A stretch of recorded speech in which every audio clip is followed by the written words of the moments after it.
Pepsi తన పాపులారిటీని పెంచుకోవడానికి 1992లో ఫిలిప్పైన్స్లో ఓ contest పెట్టింది. ఆ కాంటెస్ట్ పేరే నెంబర్ ఫీవర్. ఈ కాంటెస్ట్ చాలా సింపుల్. అదేంటంటే ప్రతిరోజు సాయంత్రం టీవీ న్యూస్లో ఒక విన్నింగ్ నంబర్ని అనౌన్స్ చేస్తారు.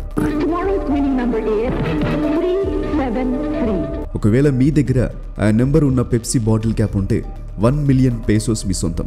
పేసోస్ అంటే ఫిలిపియన్ కరెన్సీ. అందులోనూ 1992లో ఈ మిలియన్ పేసోస్ అంటే మామూలు విషయం కాదు. ఒక సాధారణ ఫిలిపినో జీవితాన్ని తిరిగి రాయొచ్చు. దాంతో ఈ కాంటెస్ట్ ఫిలిప్పైన్స్లో చాలా పాపులర్ అయింది. చాలామంది ఎలాగైనా ఈ లక్కీ నంబర్ని సాధించుకుందామని ఆశతో పెప్సీ బాటిల్స్ని కొనుగోలు చేయడం మొదలుపెట్టారు. పెప్సీ రిపోర్ట్స్ ప్రకారంగా ఫిలిప్పైన్ దేశంలో ఉన్న సగం పాపులేషన్ ఈ పెప్సీ కాంటెస్ట్లో యాక్టివ్గా పాల్గొంటున్నారని చెప్పింది. ఇక ఈ పాపులారిటీ కారణంగా పెప్సీ ఈ నంబర్ ఫీవర్ కాంటెస్ట్ని మరో 5 వారాలు కూడా ఇలాగే కొనసాగిద్దామని నిర్ణయించుకుంది. ఈ నిర్ణయమే ఫిలిప్పైన్స్ దేశానికి అలాగే పెప్సీకి భయంకరమైన పీడకలలా మిగిలిపోయింది. ఈ కాంటెస్ట్ మొదలుపెట్టిన దగ్గర నుండి ఎంతమంది విన్ అవ్వాలో పెప్సీ ముందే డిసైడ్ చేసేసింది. ఎందుకంటే పెప్సీకి తెలుసు ఎన్ని విన్స్ ఇస్తే తమకు పెద్దగా నష్టం ఉండదు అని. కేవలం 2 క్యాప్స్లో మాత్రమే విన్నింగ్ నెంబర్ ఉండేలా ప్లాన్ చేశారు. దీనికోసం కంప్యూటర్ ప్రోగ్రామింగ్ ద్వారా బాటిలింగ్ ప్లాంట్లో ఈ 2 విన్నింగ్ క్యాప్స్ ఉండేలా చూసుకుంటుంది. కానీ నెంబర్ ఫీవర్ కాంటెస్ట్ని ఎక్స్టెండ్ చేసిన తర్వాత ఎవ్వరు ఊహించింది జరిగింది. కంప్యూటర్ ప్రోగ్రాంలో గ్లిచ్ ఏర్పడింది. దీని కారణంగా కొన్ని నంబర్స్ తారుమారయ్యాయి. సడన్గా ఒక రోజు మే 25, 1992 సాయంత్రం 6 గంటలకు ప్రసారమయ్యే ఈవినింగ్ న్యూస్లో విన్నింగ్ నెంబర్ని 349 అని అనౌన్స్ చేశారు. కేవలం 2 క్యాప్స్లో ఉండాల్సిన ఈ విన్నింగ్ నెంబర్ దాదాపు కొన్ని వందల వేల క్యాప్స్లో ప్రింట్ అయ్యింది. కానీ 349 అనేది కంప్యూటర్ ప్రోగ్రాంలో నాన్ విన్నింగ్ నంబర్గా పరిగణించబడింది. కాబట్టి బాటిలింగ్ ప్లాంట్స్ ఇష్టం వచ్చినన్ని 349 క్యాప్స్ అంటే దాదాపుగా 6 లక్షల క్యాప్స్ని ప్రింట్ చేశాయి. 349 ఎంత కామన్ క్యాప్ అయ్యిందంటే ప్రతి ఒక్కరి దగ్గర 1 కంటే ఎక్కువే 349 క్యాప్స్ ఉన్నాయి. ఇక దాంతో ఆ రాత్రంతా వీధుల్లో ఈ విన్నింగ్ నెంబర్ క్యాప్స్ ఉన్న జనాలు ఇక ధనవంతులం అయిపోయామని సంబరంతో సెలబ్రేట్ చేసుకున్నారు. వందలాది మంది తమ దగ్గరున్న 349 క్యాప్స్తో పెప్సీ ఫ్యాక్టరీకి పరిగెత్తుకుంటూ వచ్చారు.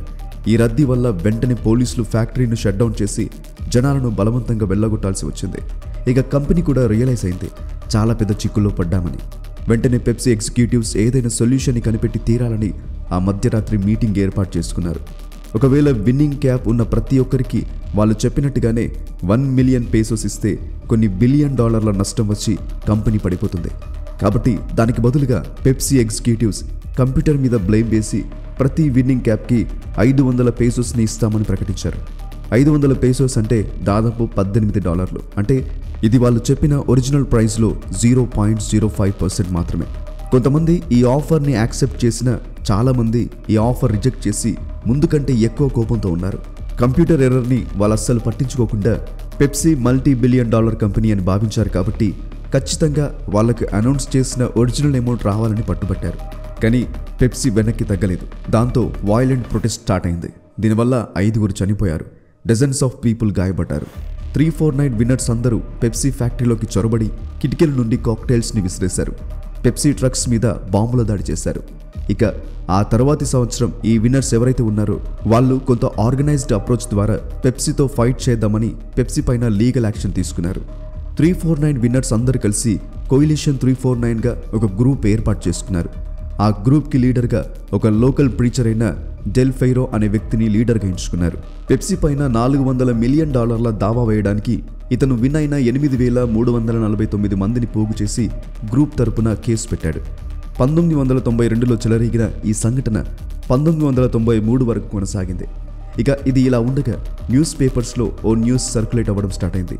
కోయిలిషన్ 349ని తీవ్రవాద గ్రూప్గా చిత్రీకరించడానికి పెప్సీ తన సొంత ట్రక్స్ మీద కిరాయి ఇచ్చి బాంబింగ్ వేయించుకుందని న్యూస్ పేపర్స్లో హెడ్డింగ్స్ వచ్చాయి. చాలామంది తాము ఇందుకు సాక్షులమని ముందుకు వచ్చారు కూడా. కానీ పెప్సీ తరపున న్యాయవాది ఈ అలిగేషన్స్ని నిజం కాదని నిరూపించాడు. చివరికి 1993లో అక్కడి ప్రభుత్వం 9 మంది పెప్సీ ఎగ్జిక్యూటివ్స్కి అరెస్ట్ వారెంట్ ఇచ్చింది. ఇది కోయిలిషన్ 349కి ఒక పెద్ద విజయం లాంటిది. అన్ఫార్చునేట్లీ ఇదే వారి చివరి విజయం. ఎందుకంటే ఆ తర్వాతి నెలల్లో కోర్టు పెప్సీపై ఉన్న దాదాపు అన్ని సివిల్ సూట్స్, క్రిమినల్ కంప్లైంట్స్ని కొట్టేసింది. పెప్సీ నంబర్ ఫీవర్ కాంటెస్ట్లో నిర్లక్ష్యంగా వ్యవహరించలేదని కేవలం 150,000 పేసోస్ మాత్రమే జరిమానా చెల్లించాలని కోర్టు తీర్పునిచ్చింది. దాంతో పెప్సీకి ఊపిరి పీల్చుకున్నట్టయింది. కానీ ఈ 349 అనే నంబర్ అనేక హృదయాల్లో గాయాన్ని మిగిల్చింది. ఫ్రెండ్స్, మీరేమనుకుంటున్నారు? పెప్సీ చేసిన దానికి వచ్చిన తీర్పు సరైందే అని అనుకుంటున్నారా? కామెంట్లో మీ ఒపీనియన్ షేర్ చేసుకోండి.